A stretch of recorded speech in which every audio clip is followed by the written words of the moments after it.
অনেক বছর আগে এক ছোট গ্রামে থাকত সালে নামের এক কিশোর। সে ছিল দরিদ্র পরিবারের ছেলে, কিন্তু তার মা তাকে সবসময় একটি কথা শেখাতেন। যাই হোক, কখনো মিথ্যা বলবে না, আল্লাহ সব দেখেন। একদিন সালে দূরের শহরে কাজের খোঁজে রওনা হলো। পথে কিছু দুষ্কৃতকারী তাদের কাফেলাকে থামালো, সবার টাকা পয়সা নিয়ে নিল।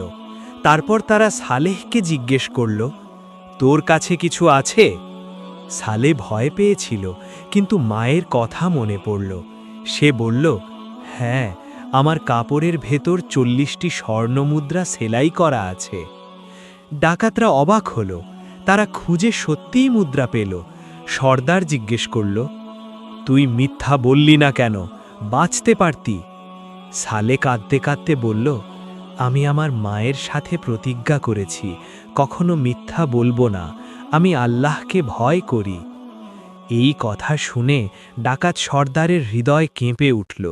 সে বলল, তুই মায়ের কথা রাখতে পারিস, আর আমরা আল্লাহর কথা রাখি না? সেই দিন তারা তওবা করল এবং অন্যদের সম্পদ ফিরিয়ে দিল। শিক্ষা: সত্য কথা মানুষকে শুধু সম্মানিতই নয়, অন্যের হৃদয়ও বদলে দিতে পারে। আল্লাহর ভয় ও সততা, এটাই একজন মুমিনের আসল শক্তি।